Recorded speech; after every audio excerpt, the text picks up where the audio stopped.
Assalamualaikum warahmatullahi wabarakatuh. Perkenalkan, nama saya Salwa Indira Safra dari kelas 11 IPS 3. Assalamualaikum warahmatullahi wabarakatuh. Perkenalkan, nama saya Kelvin Juniarga dari kelas 12 IPS 3. Perkenalkan, nama saya Aprilia Maharani, absen 7, kelas 12 IPS 3.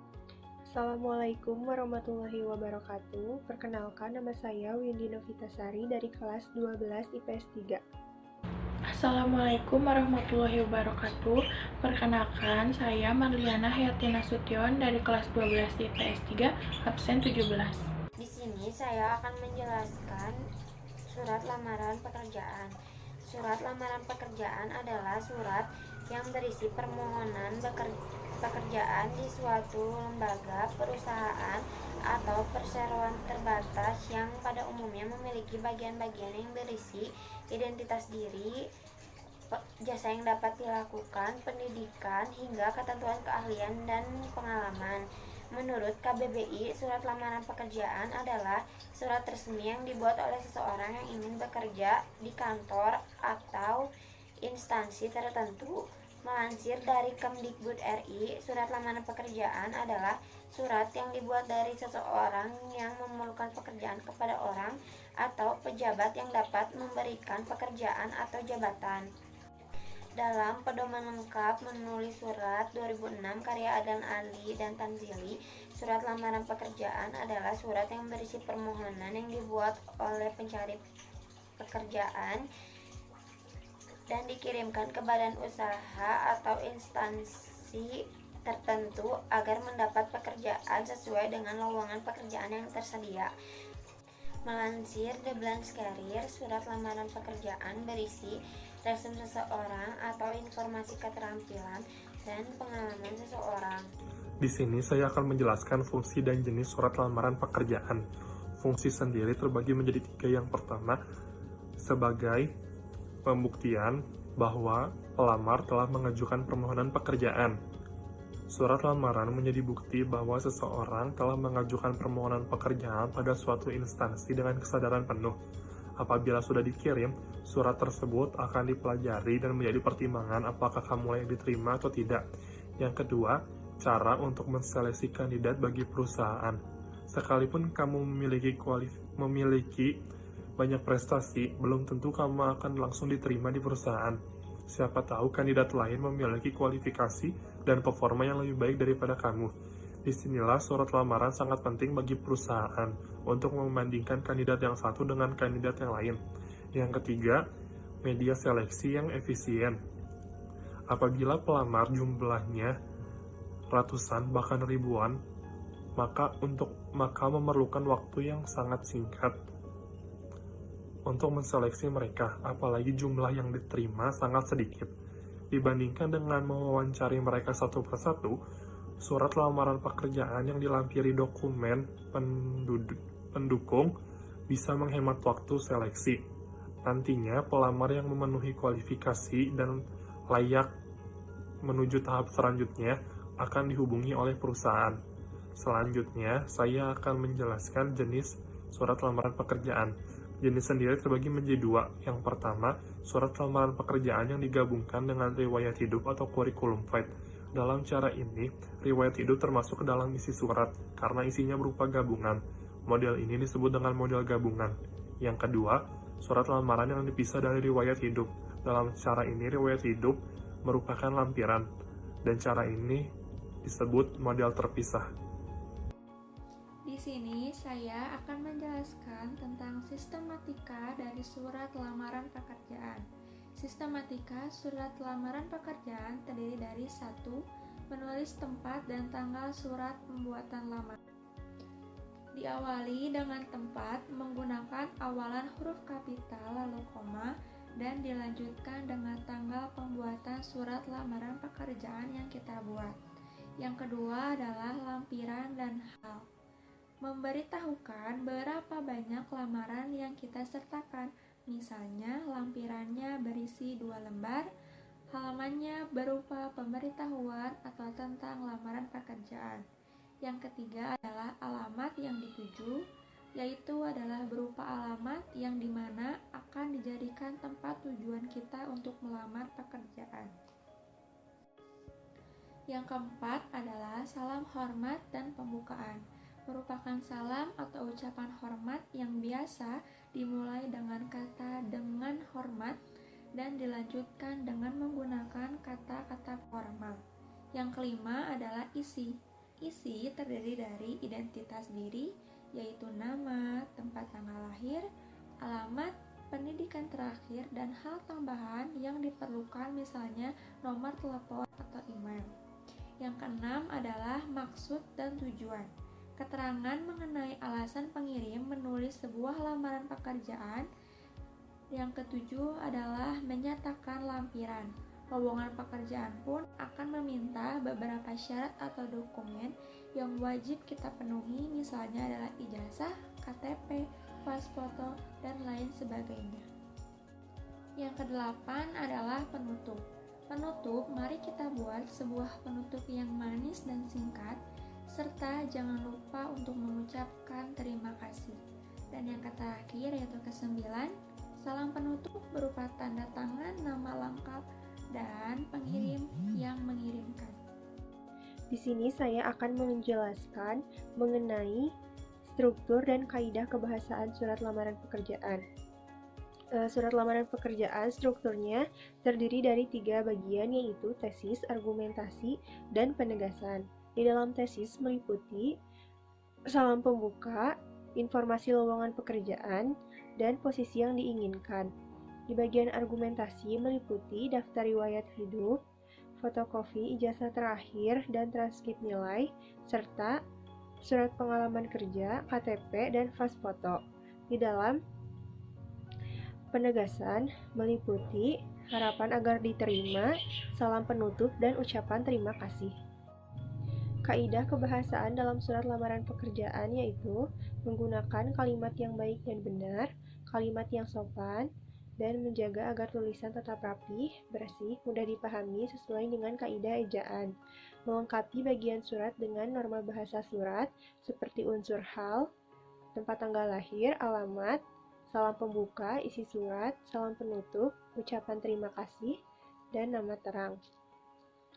Secara umum, kaidah kebahasaan surat lamaran pekerjaan juga yaitu menggunakan pilihan kata sapaan yang bersifat formal, bahasa ragam baku, menggunakan kalimat pernyataan umum, menggunakan kalimat yang mengandung makna denotatif, dan menggunakan kalimat yang berisi pernyataan argumentasi. Di sini saya akan menjelaskan tentang contoh alinea pembuka pada surat lamaran pekerjaan dan langkah-langkah membuat surat lamaran pekerjaan.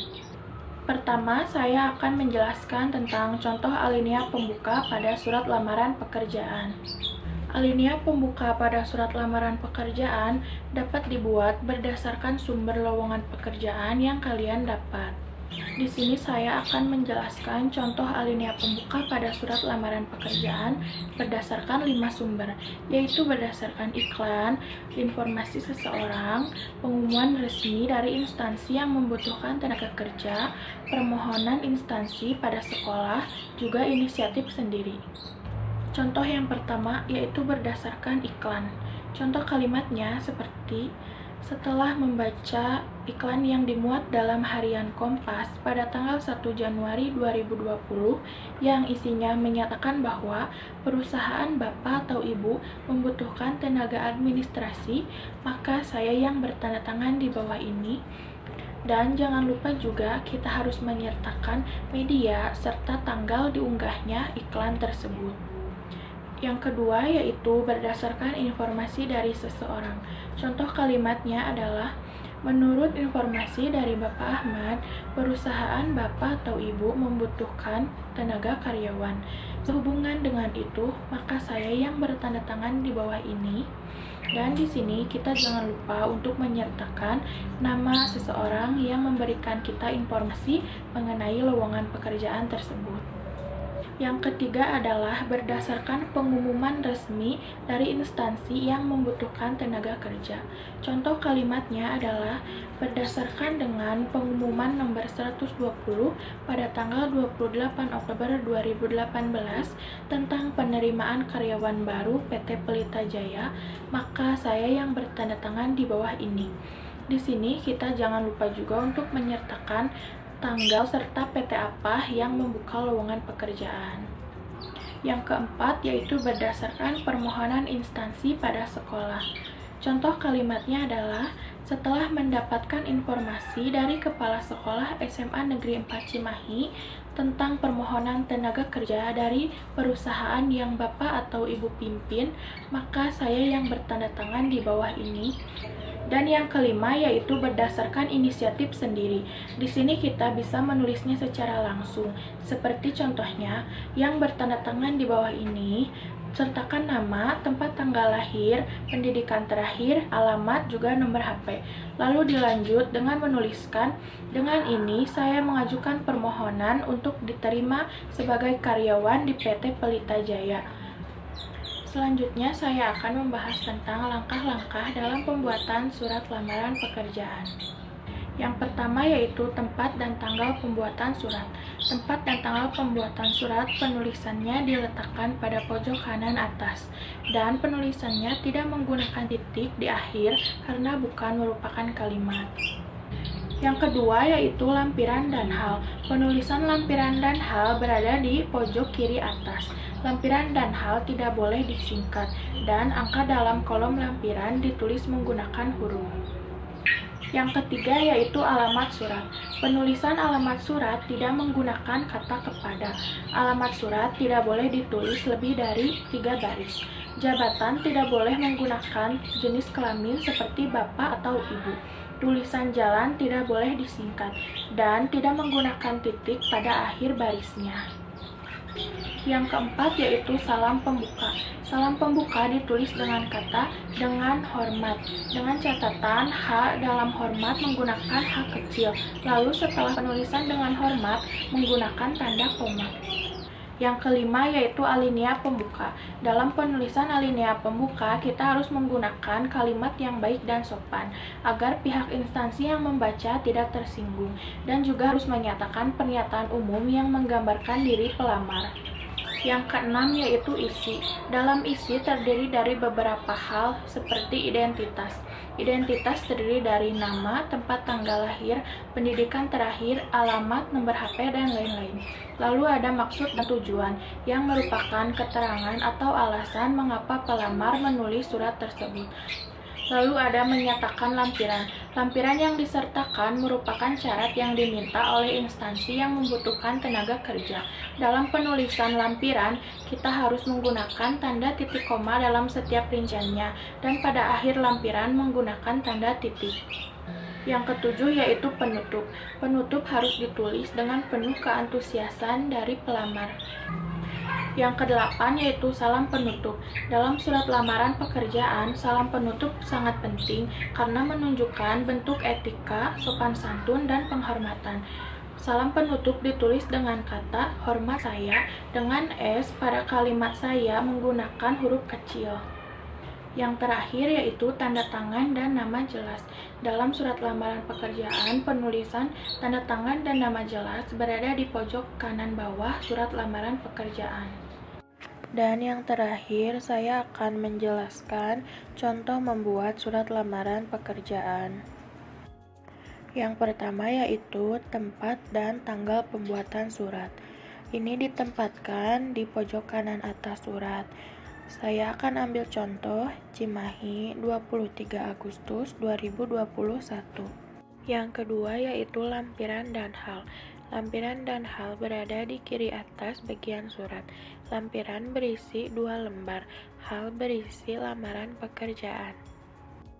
Yang ketiga yaitu alamat surat.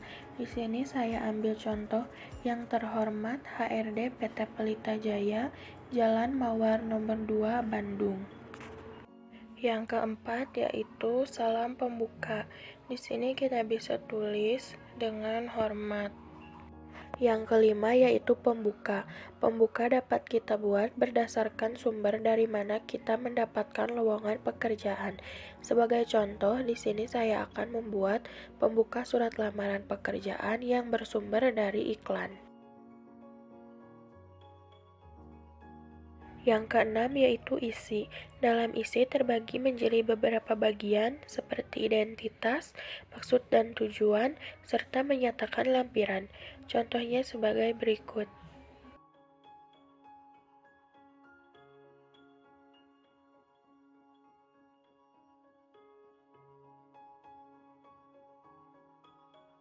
Yang ketujuh yaitu penutup. Penutup harus ditulis dengan penuh keantusiasan dari pelamar. Contohnya sebagai berikut.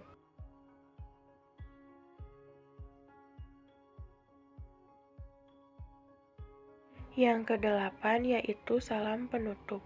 Penulisannya berada di pojok kanan bawah surat lamaran pekerjaan. Contohnya sebagai berikut. Yang kesembilan yaitu tanda tangan dan nama jelas. Penulisannya berada di bawah salam penutup. Contohnya sebagai berikut.